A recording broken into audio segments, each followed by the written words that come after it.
Hello friends, मेरा नाम है हेमराज और स्वागत है आपका my YouTube channel create smart maths में। फ्रेंड्स, आपने एलसीएम और एचसीएफ के इम्पोर्टेंट क्वेश्चन का पार्ट 1 वीडियो देख लिया है। आज मैं आपके लिए पार्ट 2 वीडियो लेकर आया हूं। तो चलिए फ्रेंड्स शुरू करते हैं। जैसे इसमें दे रखा है कि वह बड़ी से बड़ी संख्या जो 306, 187 और 340 को पूरी तरह से क्या करती हो, विभाजित करती हो, वो हमें बतानी है। फ्रेंड्स, यहाँ पर दे रखा है बड़ी से बड़ी संख्या जो इनको पूरी तरह काटती हो, तो वो क्या होगी, वो एचसीएफ होगी, क्योंकि एचसीएफ से ही ये तीनों संख्याएं कटेगी। और वो संख्याएं कौन सी होनी चाहिए, बड़ी से बड़ी होनी चाहिए। ठीक है फ्रेंड्स, तो चलिए फ्रेंड्स शुरू करते हैं ना। जैसे कि 306, 187, 340। फ्रेंड्स, आपके दिमाग में आ जाना चाहिए जैसे ही बोले कि बड़ी से बड़ी संख्या बताओ और पूरी तरह से विभाज्य हो। ठीक है फ्रेंड्स, तो आपके दिमाग में क्या आना चाहिए, एचसीएफ का आना चाहिए। तो अब हम क्या करेंगे, सबसे कम गैप वाली संख्या देखेंगे, क्योंकि एचसीएफ में हम क्या करते हैं, जिसके मध्य सबसे कम गैप हो उस संख्या का अंतर देखते हैं। तो इसका अंतर क्या है, 34 है। लेकिन फ्रेंड्स, क्या ये 34 आपका एचसीएफ है क्या? नहीं, क्यों नहीं है? क्योंकि 34 से 187 नहीं कटेगा। तो हम क्या करें, 34 को तोड़ लेते हैं किस में, 17 इंटू 2 में। अब 17 जो है, 17 आपका एचसीएफ होगा। ठीक है फ्रेंड्स, ये रहा 17। क्यों एचसीएफ है? क्योंकि 17 से ये सारी संख्या कट जाएगी। ठीक है फ्रेंड्स, अब देखिएगा, वे बड़ी से बड़ी संख्या बताइए जिससे 187, 279 और 233 को भाग देने पर प्रत्येक दशा में समान शेष बचे। ठीक है फ्रेंड्स, इसमें निकालना हमें एचसीएफ भी है, लेकिन एक चीज़ ध्यान दीजिएगा, हम एचसीएफ निकालेंगे तो हमें शेष भी बचना चाहिए। क्या बचना चाहिए? समान शेष बचना चाहिए। ठीक है फ्रेंड्स, तो हम कुछ नहीं करेंगे, सिर्फ हम इसका एचसीएफ निकालेंगे, जिससे हमें समान शेष प्राप्त हो जाएगा। ठीक है फ्रेंड्स, तो जैसे कि 187, 279 और 233, इसका हमें एचसीएफ निकालना है। तो सबसे कम गैप देखते हैं किसके मध्य है। तो इसके मध्य कितने का गैप है, 46 का गैप है। ठीक है फ्रेंड्स, और ये 46 से आपका एचसीएफ होगा। हालांकि 46 से ये संख्या नहीं कटेगी, लेकिन ये 46 से हमें एक चीज़ पता चल गया है कि 46 से हम इन सब में भाग देंगे तो हमें समान शेष बचेगा।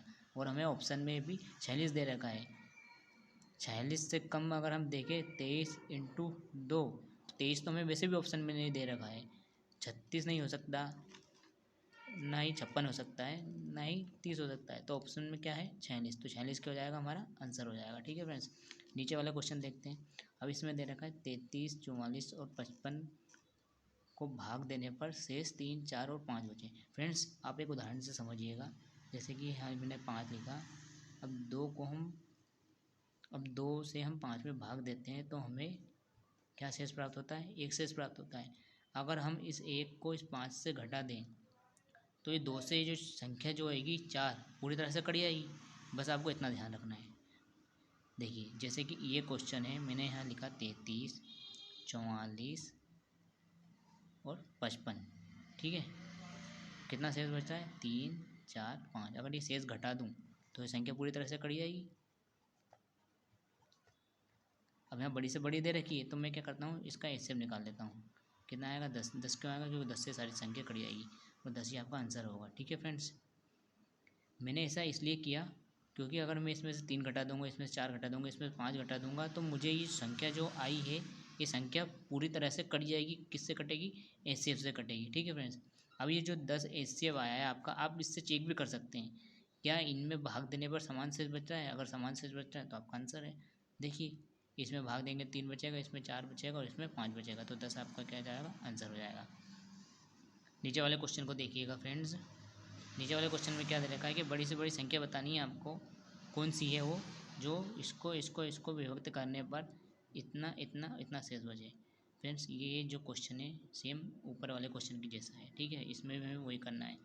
जैसे 964, 1238 और 1400, इसको इसको और इसको हमें इन तीनों नंबर को क्या करना है फ्रेंड्स, घटा देना है। इसको घटाएंगे तो कितना आ जाएगा, 923 आ जाएगा।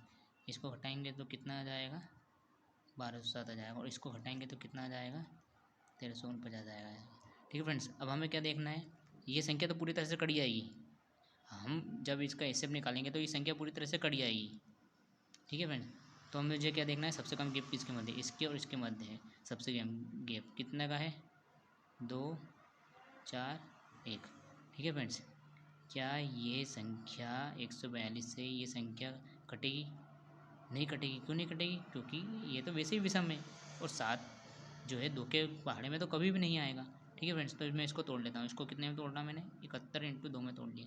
ठीक है फ्रेंड्स, अभी 71 से ये सारी संख्या कड़ी आएगी। ठीक है फ्रेंड्स, यानी कि 71 क्या हो जाएगा, आपका आंसर हो जाएगा। ठीक है फ्रेंड्स, अब और ये 71 आपका आंसर है। अगर आपको चेक करना है क्या इनमें 71 से भाग देने पर समान शेष बच रहा है क्या, ये आपको अगर चेक करना है तो आप क्या करें, भाग देकर देख लें। तो आप देखेंगे कि इधर 41 बचेगा, इधर 31 बचेगा और इधर 51 बचेगा इन संख्याओं में भाग देने पर। ठीक है फ्रेंड्स, ये आपका आंसर हो जाएगा। चलिए फ्रेंड्स, आगे बढ़ते हैं।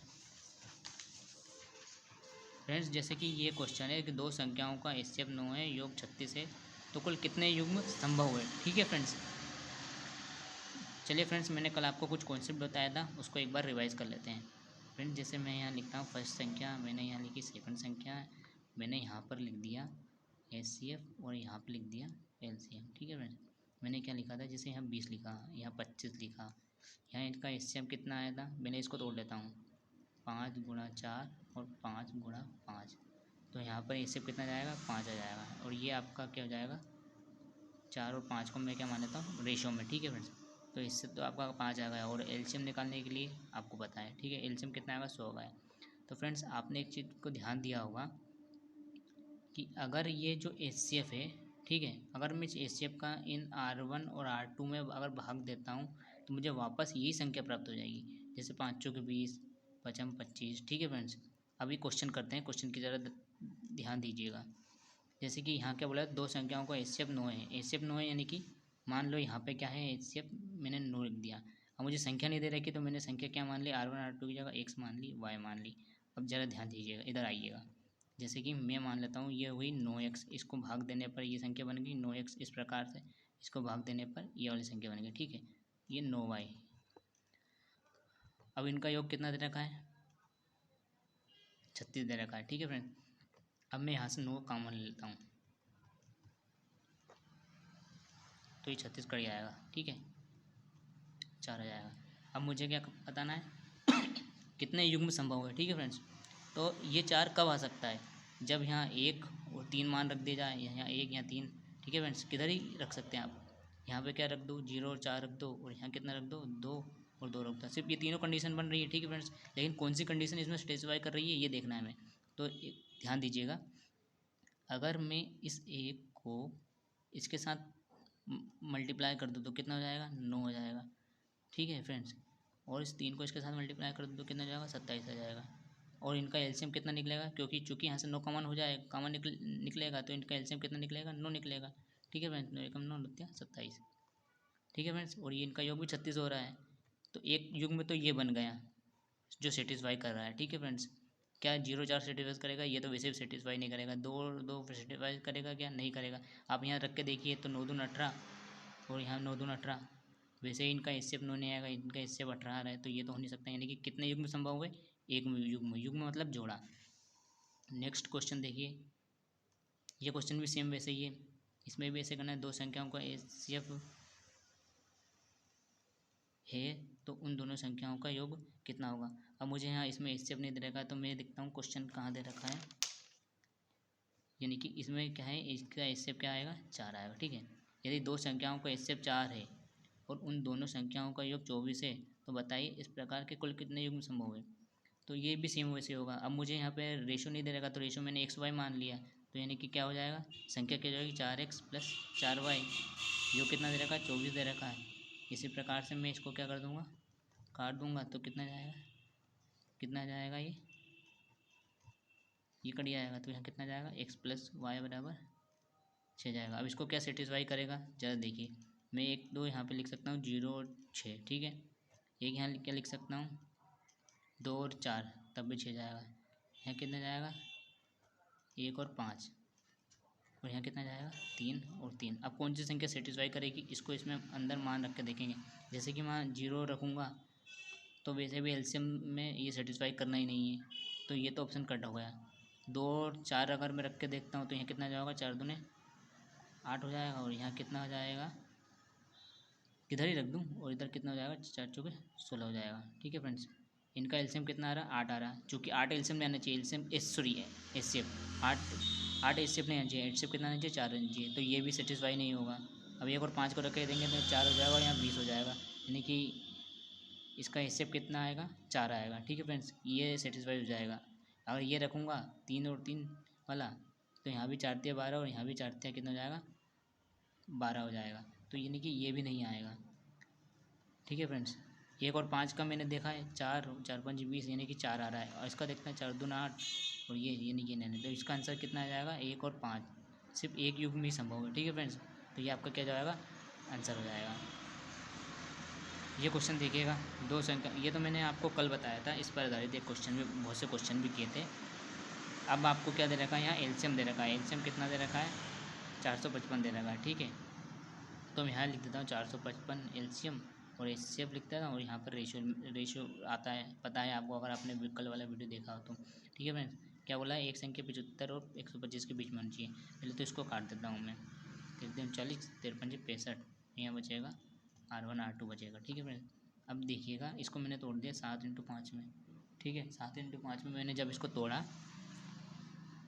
तो ये R1 × R2 आ गया है। अब मुझे क्या पता करना है, संख्या बताना है। कैसे पता करूँगा, जब एचसीएफ का इन दोनों के साथ मल्टीप्लाई कर दूँगा। अगर मैं इस एक का इसके साथ मल्टीप्लाई करता हूँ, 63 91, यानी कि 75 और 125 के बीच में है एक संख्या, तो वो तो हो गई 91। लेकिन मुझसे क्या पूछा, दूसरी पूछा, तो दूसरे क्या है, 53 65, तो 65 क्या हो जाएगा, हमारा आंसर हो जाएगा। फ्रेंड्स, अगर आपको वीडियो समझ में आया तो लाइक कीजिए, सब्सक्राइब कीजिए तथा दोस्तों के साथ शेयर कीजिए और बेल आइकन पर जरूर क्लिक कीजिए ताकि वीडियो की नोटिफिकेशन आप तक पहुंच जाए। Thank you friends.